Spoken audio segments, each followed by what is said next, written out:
Dios y Padre, estamos agradecidos de tu presencia con nosotros y rogamos una bendición especial no solamente para los que están aquí presentes, sino para quienes nos escuchan desde cualquier lugar.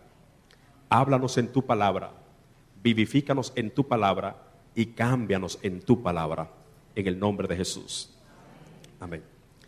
En el Evangelio según San Juan, el capítulo 3, versículo 16, es un texto por demás conocido por la cristiandad. Oigo siempre repetir del santo libro un gran texto. A nadie quiero hacer herir, pero el texto es un pretexto, que muchos repiten, pero que no todos aplican en espíritu y en verdad. Eso es Juan 3:16. Cuando entendamos que es Juan 3:16, habrá bendición en nuestras vidas. Porque precisamente este texto de Juan 3:16 es el texto más poderoso para demostrar lo que es una ofrenda. Porque Juan 3:16 es el ejemplo de la mayor ofrenda que se haya dado en todo el universo. Es decir, nadie va a igualar la ofrenda que ya se dio. De manera que antes de que el ser humano entendiese que Dios alguna vez iba a pedir ofrenda, ya el Dios del cielo había dado la ofrenda más grande que nadie podrá igualar. Evangelio según San Juan, capítulo 3, verso 16. Porque de tal manera amó Dios al mundo, que ha dado a su Hijo unigénito, para que todo aquel que en él crea no se pierda, mas tenga vida eterna.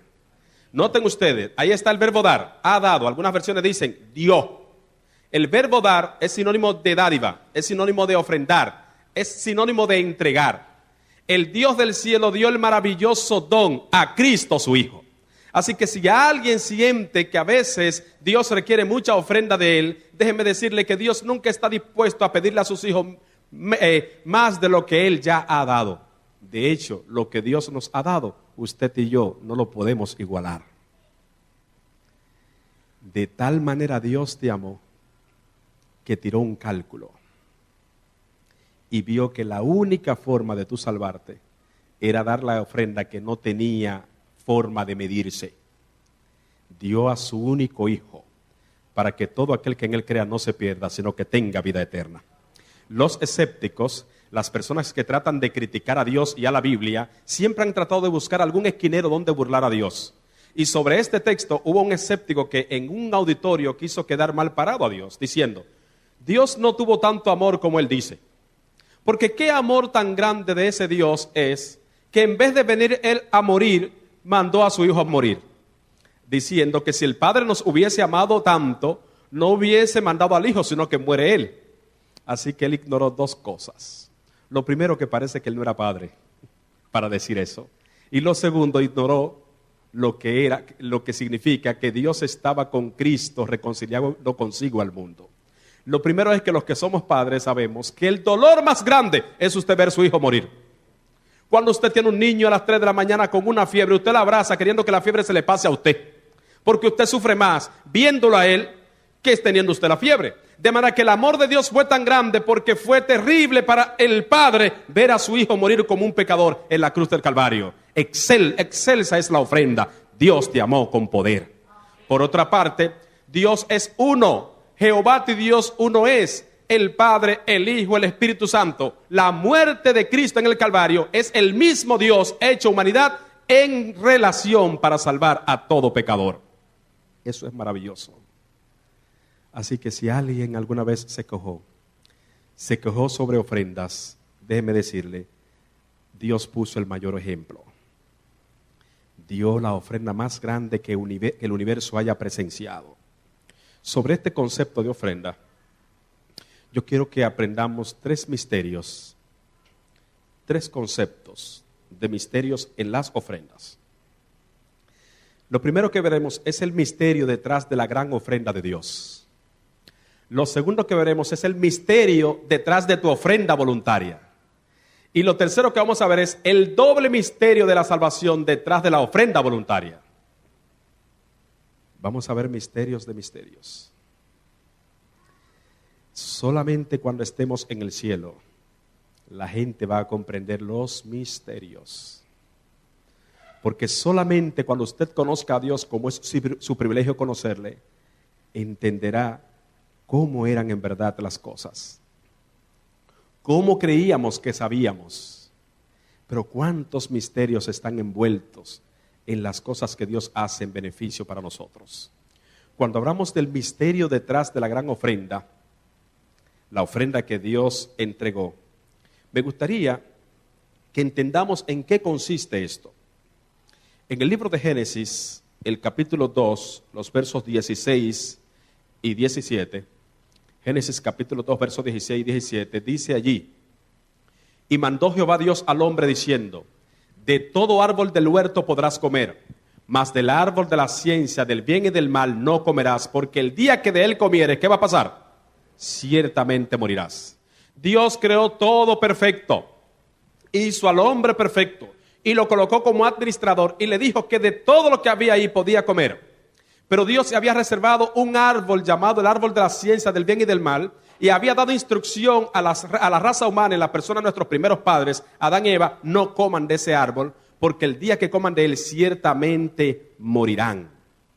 Es interesante saber que ese mandato es una prueba de fidelidad que Dios siempre ha puesto a la humanidad. Dios siempre tiene una prueba de fidelidad para los hombres. Por eso hay cosas que Dios nos pide que hagamos, que a veces requieren de sacrificio, pero usted tiene que demostrar la prueba de fidelidad al Dios que le ama. Así que no comas de él, porque el día que comas de él, ciertamente morirá. Cabe resaltar que ese árbol es un árbol con una fruta. Descartamos, según el análisis bíblico, todo tipo de especulación morbosa que se haya hecho sobre este texto. Hay gente que piensa que el árbol que Adán y Eva comieron fue la intimidad de dos personas casadas. No, el árbol que Adán y Eva comieron fue un árbol, una fruta que se come. No necesariamente fue una manzana, como ha pintado mucha gente tradicionalmente. Es un árbol, era una fruta, porque era una señal de obediencia a Dios. Algunas mentes morbosas y especulativas han tratado de hacer inferencias de que el pecado de Adán y Eva consistió cuando ellos se juntaron como pareja. Y sabe toda persona casada que la intimidad entre dos personas debidamente casadas es tan santo como el mismo matrimonio. Porque el mismo Dios, antes del pecado, le había dicho a Adán y Eva: fructificad, multiplicaos, llenad la tierra y sojuzgadla. Y únicamente eso puede ocurrir en la intimidad de vida en dos personas casadas. Y el mismo Dios había dado una orden especial: por tanto dejará el hombre a su padre y a su madre y se unirá a su mujer, y los dos serán una sola carne. Y los que estamos casados sabemos en qué único momento se cumple ese mandato de ser una sola carne. De manera que la intimidad no era pecado. El pecado consistió en que ellos desobedecieron a Dios comiendo de un árbol, una fruta real que Dios se había reservado como símbolo de lealtad. Ahora, ¿qué ocurrió? ¿Qué ocurrió? Llegó el engaño y la desobediencia. Satanás engañó a nuestros primeros padres y desobedecieron a Dios. ¿Y cuál era la sentencia de la ley eterna? ¿Recuerdan cuál fue la sentencia de la ley eterna? Que el día que de él comiere, ¿qué cosa? Y que la paga del pecado es ¿qué cosa? Así que tenían que morir. Cuando Satanás logró engañar a nuestros primeros padres, y cuando ellos se vieron en la condición desprovisto de la presencia divina por su desobediencia, lloraron amargamente. Cuando Dios fue al lugar de reunión diario con Adán y Eva, que no los encontró, Satanás se reía y se burlaba. Porque cuando el hombre peca, se aleja de Dios. Y Dios llega como siempre a su lugar de reunión, como si no supiese lo que está pasando. Adán, ¿y dónde tú estás? Y Adán escondiéndose.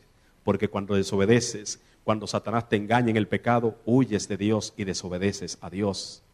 Y tienes miedo.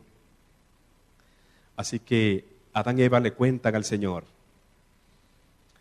Dios llora con ellos. Se entristece en ellos. Ruegan a Dios por una oportunidad. Sin embargo, imagino a Satanás viéndolos desde distancia. Satanás pensó que había puesto a Dios entre la espada y la pared. Satanás pensó que en cualquier momento la sentencia de que ciertamente morirán haría hacer llover fuego sobre la pareja para que desapareciera lo más bello de la creación, la raza humana. Pero Satanás se asombró cuando ve que en vez de descender fuego, Dios les da una orden. Y les dice a Adán, tráeme ese corderito. Y Adán toma un corderito. Y Satanás se queda pensando, ¿y qué es lo que hace? ¿Y ese corderito? ¿Y por qué no desciende fuego? Y entonces le dan muerte al corderito mientras Adán llora cuando la primera criatura viviente muere. ¿Y por qué un corderito? ¿Y no fueron ellos que pecaron? Y entonces Dios toma la piel del cordero y le hace vestimenta a Adán y a Eva. Los vistió con la justicia del cordero. Y entonces Dios mira a la serpiente. Y cuando Dios mira a la serpiente, Satanás tiembla.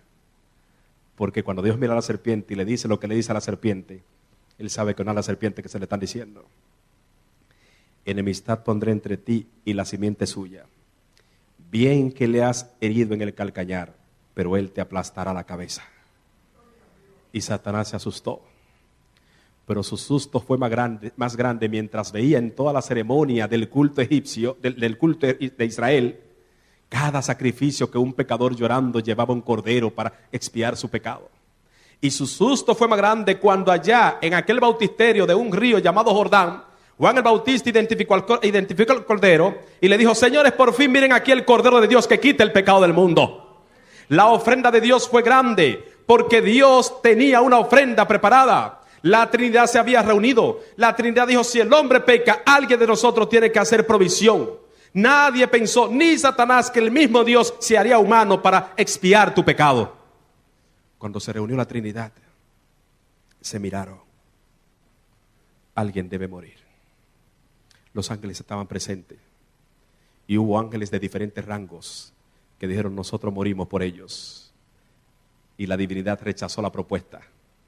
El ser que muera no puede ser un ser creado, tiene que ser un ser que tenga vida en sí mismo. Y se miraron los tres, Padre, Hijo, Espíritu Santo. Así que el único que debe morir es uno que sea Dios. Uno que deje a un lado su condición de Dios y se someta a pagar la deuda del pecado. Así que entonces Cristo exalta y dice, la segunda persona de la Trinidad, yo muero por ellos. Allí se inspiró ese salmo tan lindo que dice, un cuerpo me has preparado, vengo a hacer como está en el rollo escrito sobre mí, vengo a hacer tu voluntad. Cristo era la ofrenda ya entregada por la humanidad. El misterio de la gran ofrenda de Dios es que tú y yo estábamos perdidos y Cristo pagó la deuda de nuestros pecados. La dádiva de Dios, la ofrenda de Dios es una paga para que tú tengas vida y vida en abundancia. Esa gran ofrenda agregó bendición a la sentencia. La sentencia que leímos, ciertamente morirás. La sentencia ya no solamente se dice, la paga del pecado es muerte, sino que se le agregó una cápsula maravillosa, se le agregó una cláusula interesante, mas la dádiva de Dios es vida eterna en Cristo Jesús, Señor nuestro.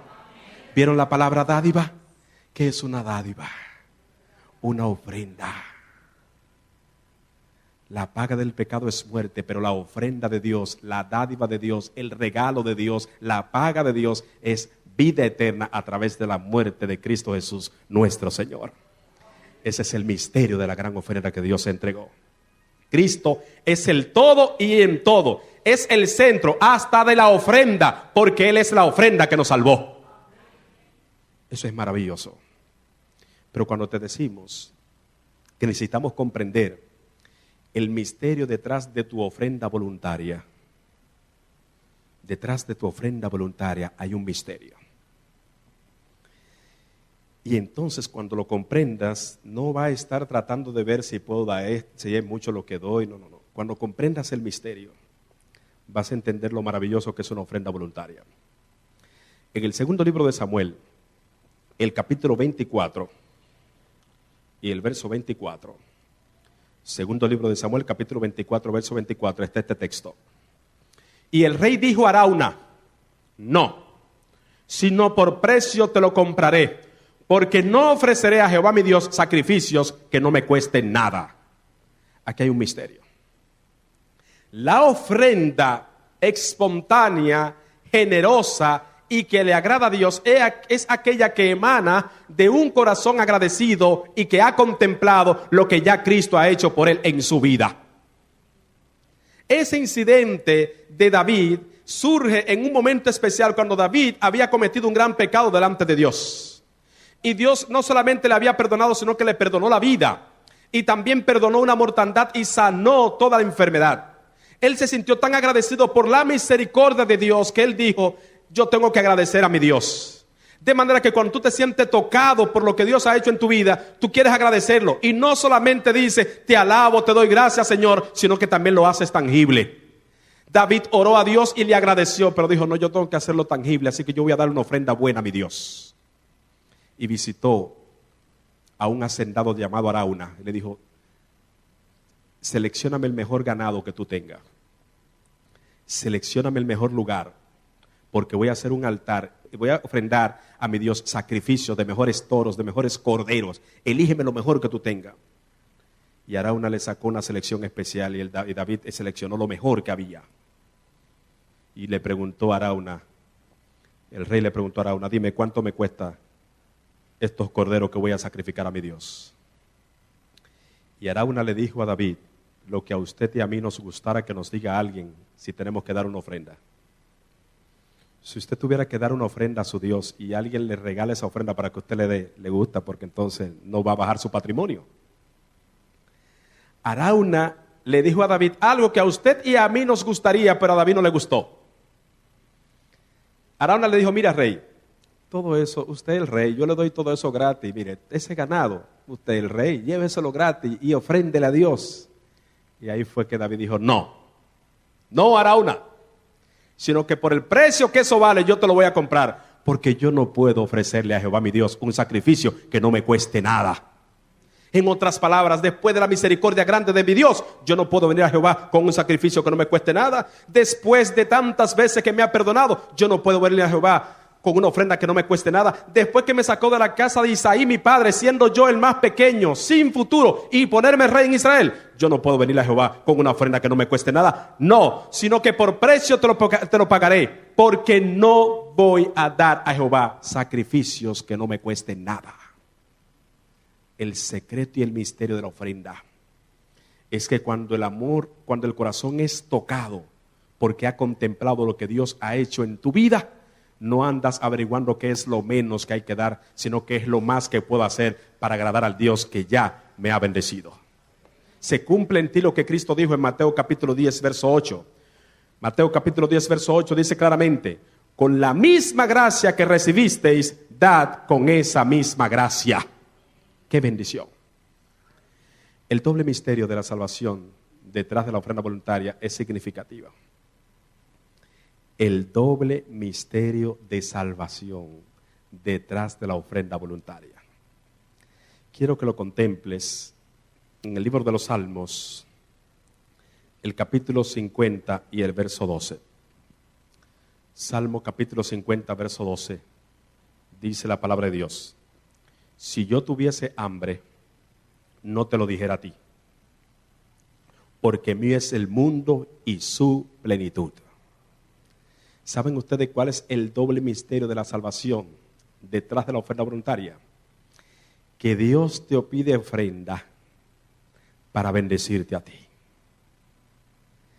Dios pide ofrenda no porque Él tiene hambre, no porque Él necesita que le den. Y eso es lo que Él está diciendo a través del salmista: si yo tuviese hambre, no te lo diría a ti, porque mío es el mundo y su plenitud. El dueño del universo, el dueño del planeta Tierra, de toda riqueza en plata y oro que hay en este mundo y hasta usted mismo, es Jehová de los ejércitos. Porque de Jehová es la tierra, su plenitud, el mundo y los que en él habitan. ¿Sabe por qué? Porque Él la fundó sobre los mares y también la afirmó sobre los ríos. De manera que Dios es el dueño. El misterio de la ofrenda no es que Dios necesita una ofrenda, es que tú necesitas dar ofrenda. Por dos razones. El doble misterio de la salvación es que cuando ofrendas, quita de tu corazón egoísmo y te haces cada vez más semejante a Dios en generosidad. Y cuando ofrendas, te das el privilegio de colaborar con Dios para salvar a los demás. Ese es el doble misterio.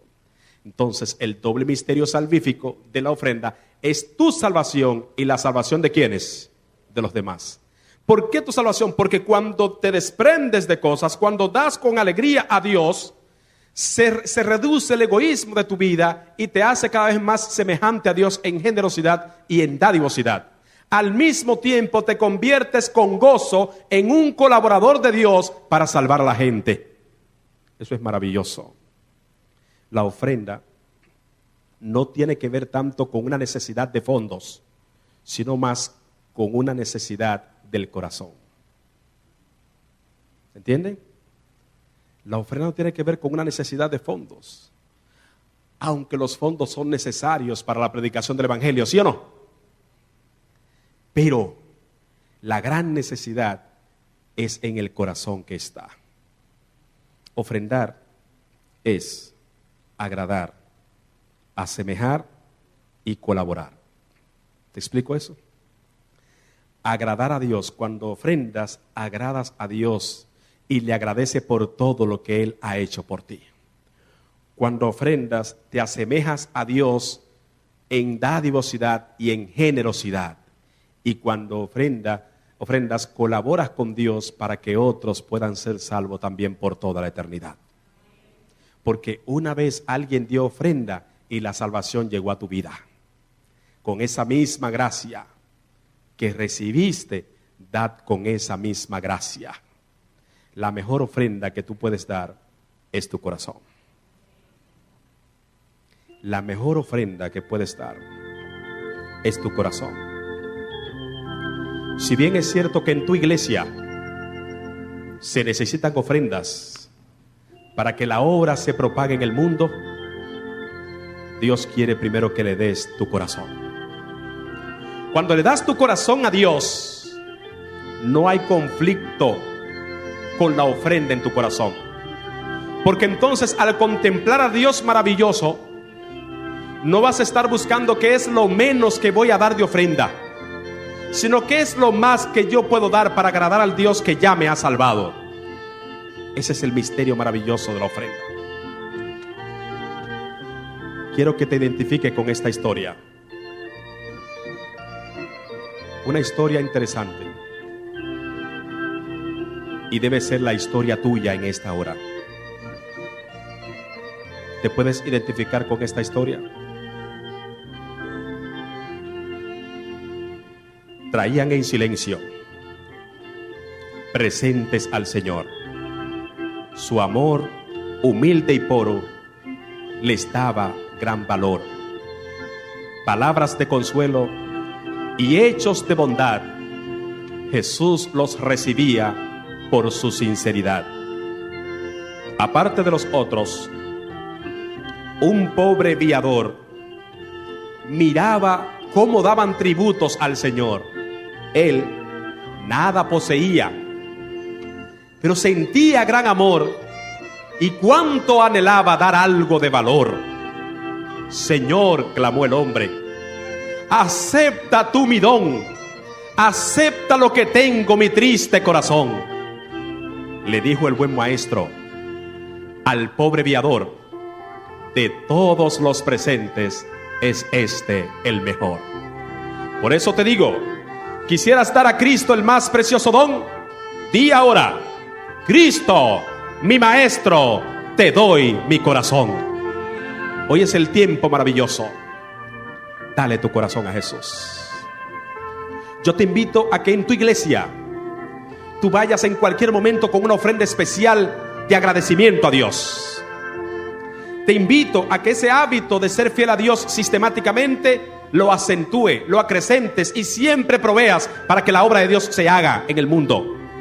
Pero hazlo con el corazón, dale con alegría, porque al mismo tiempo que agrada a tu Dios, al mismo tiempo que te asemejas a Dios en dadivosidad, en ese mismo tiempo también colaboras con Él para salvar a los demás. Pero lo primero que debes dar, y en toda circunstancia, tengas o no tengas, lo que debes dar es tu corazón. Cada hermano, dele más su corazón a Jesús. Y ahora Dios está pidiendo una gran ofrenda. Dios está pidiendo una gran ofrenda. Yo no sé si tú puedes hacerte semejante a Él en ese sentido. Él te está pidiendo una gran ofrenda. ¿Sabes cuál es la gran ofrenda que Él está pidiendo? Dame, hijo mío, tu corazón y miren tus ojos por mis caminos. Yo quiero dar la oportunidad a que los amigos que han estado viniendo en esta jornada, y aún alguna persona que haya venido hoy por primera vez, aquellos que no son miembros de nuestra iglesia y que quieren decirle: Señor, ¿tú quieres mi ofrenda? Yo te la voy a dar. Yo te voy a dar mi corazón. Yo quiero ver cuáles de los amigos quieren reiterarle a Dios que ya le entregaron su corazón. Y si no lo han hecho, quieren decirle ahora: Señor, yo te doy mi corazón. Quiero ver puesto de pie los amigos que en esta hora quieren darle su corazón a Jesús. Ponte de pie allí donde está y dale tu corazón a Jesús. Dios te bendiga. ¿Quién más quiere dar su corazón a Jesús? ¿Quién más? ¿Alguien más quiere dar su corazón a Jesús? Dios te bendiga. Dios te bendiga. Hay personas que ya tienen su decisión de seguir a Cristo y están haciendo preparativos para hacer un pacto con Él. Esas personas, póngase de pie y demuestra que ya usted le dio su corazón a Jesús. Dios te bendiga. ¿Hay alguien más que quiere dar su corazón a Jesús? Dios te bendiga, Gilda. ¿Hay alguien más? Dios te bendiga, hermana Pura. Qué bendición, Dios te bendiga. Hay personas aquí también en el mezanini. ¿Alguien más quiere dar su corazón a Jesús? Dios te bendiga, joven. ¿Alguien más? Esta es la hora aceptable. Hoy es el día de salvación. Busca a Jehová hoy que puede ser hallado. Búscale hoy en tanto que está cercano. Si escuchas hoy la voz del Señor, no endurezcas tu corazón. He aquí yo estoy a la puerta y llamo. Si alguno oye mi voz y abre la puerta, entraré a él, cenaré con él y él conmigo. Venid a mí todos los que estáis trabajados y cargados, que yo los haré descansar. Venid luego, dice el Señor, y estemos a cuenta. Si vuestros pecados fueren como la grana, como la nieve serán emblanquecidos. Y si fueren rojos como el carmesí, vendrán a ser como blanca lana. ¿Alguien más quiere dar su corazón a Jesús? Hay alguien más que debe estar de pie, porque hay alguien más que Él quiere bendecir en esta hora. Hay alguien más que debe estar de pie. Hay alguien más que debe vencer todo tipo de temor y decir: Señor, yo me rindo a ti en esta hora. ¿Quién es ese alguien por quien se demora este programa con el poder del Espíritu de Dios? Dios te bendiga. Glorificado sea el nombre de Dios. Hoy es el día de victoria. Hay alguien que me escucha desde su casa. Hay alguien que me escucha desde alguna pantalla. Hay alguien que está escuchando en algún lugar estas ondas de nuestra emisora. Hay alguien que necesita vida en este momento. La vida la tienes si le entregas en este momento tu corazón a Cristo Jesús. Allí donde tú estás, yo sé que quizás en alguna torre, con algún radito, algún vigilante, algún grupo nos está mirando en este momento, o nos está escuchando con su radio. Allí ponte de pie y dile: Señor, yo te doy mi corazón en esta hora. Yo sé que vas conduciendo, no puedes soltar el volante, pero tu corazón se conecta con el cielo. Dile al Señor: Señor, mi corazón es tuyo, mi ofrenda es para ti. ¿No tienes nada que darle al Señor? Dale tu corazón. Eso es lo que Él quiere. Porque cuando tengas, lo bendecirás a Él y bendecirás a los demás para que se salven con tu linda ofrenda. Vamos a orar. Vamos a orar. ¿Quiénes de los hermanos también quieren dar su corazón a Jesús? Acompáñenme en esta oración. Glorificado sea el nombre de Cristo. Dios y Padre, gracias por esta hora de victoria. Gracias porque en cada corazón de cada hermano se ha producido la mejor ofrenda, la entrega plena del corazón. Y aquí hay un grupo, Dios, de amigos que han sido impresionados con el poder de tu palabra. No con el poder de la palabra de un hombre, sino con un hombre común y corriente que ha entregado su vida al Espíritu de Dios y que ahora ha declarado tu palabra. Y la gente ha escuchado tu palabra y tu palabra les ha dado vida. Padre, dale tu bendición a esos amigos y que se entreguen a ti para vida eterna. Muchos de estos hermanos, oh Dios, deben ser fieles en sus ofrendas, en sus iglesias. Algunos tienen planes de dar ofrenda linda en su iglesia, pero quiero que antes que cualquier otro plan se propongan darte completamente sus corazones. Gracias. Les pongo en tus manos para que prospere sus corazones para vida eterna. Y qué lindo cuando pides la ofrenda del corazón, es para cambiar el corazón por un corazón nuevo que te glorifique y que tenga gozo. En el nombre de Jesús te pedimos.